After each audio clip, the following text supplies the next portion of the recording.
Министерството за надворешни работи и надворешна трговија го осудува ракетниот напад од Иран врз Израел и терористичкиот напад во Тел Авив, при кој загинаа 6 цивили. Амбасадата во Тел Авив е во контакт со израелските власти и потврди дека меѓу жртвите нема македонски државјани. Министерството апелира до македонските граѓани да ги одложат патувањата кон Израел, Иран и Либан поради влошената безбедносна состојба. Државјаните кои се наоѓаат во овие земји треба да ги следат упатствата на локалните власти и да го минимизираат движењето. Берлинскиот процес за Западен Балкан ја одбележува својата 10-годишнина, а министрите за надворешни работи од регионот се состанаа во Берлин пред главниот самит на 14 октомври. Главната цел на состанокот е да се решат тековните предизвици, особено во однос на економската соработка и имплементацијата на Централноевропскиот договор за слободна трговија, кој е блокиран поради тензиите меѓу Косово и Србија. Германската министерка за надворешни работи, Аналена Бербок, изјави дека самитот има потенцијал да биде пресвртница за европските интеграции и економскиот развој на регионот.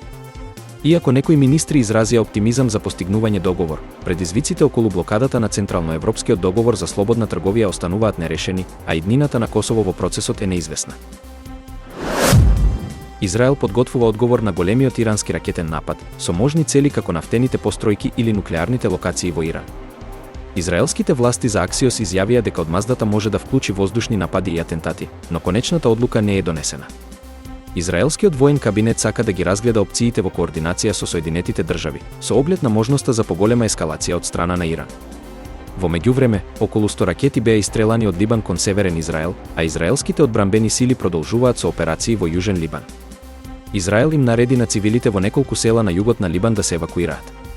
Германскиот канцелар Олаф Шолц предупреди дека конфликтот ризикува да го запали целиот регион, повикувајќи ги Иран и Хезболах да ги прекинат нападите. Данската полиција истражува 2 експлозии во близина на израелската амбасада во северното предградие на Копенхаген.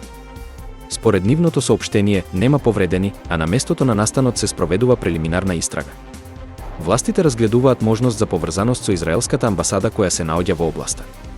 Локалните медиуми објавуваат дека полицијата го опколила подрачјето со значително присуство, а инспектори облечени во заштитни комбинезони трагаат по докази. Израелската амбасада засега не дала официјален коментар за инцидентот. Дебатата помеѓу републиканецот J.D. Венс и демократот Тим Волц во Њујорк пред изборите на 5 ноември беше цивилизирана и воздржана.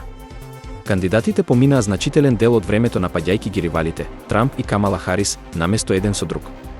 Венс ја истакна добрата економска ситуација за време на Трамп, додека Волц се фокусираше на важноста на признавањето на изборниот пораз на Трамп и последиците од 6 јануари. Иако Венс покажа загриженост за личната трагедија на Волц, тој избегна да одговори на директното прашање за изборите од 2020 година.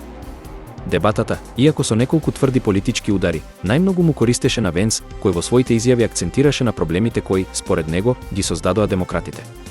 Најголемиот напор на Волц беше да се дистанцира од тврдењата на Трамп и да побара одговорност за лажните информации.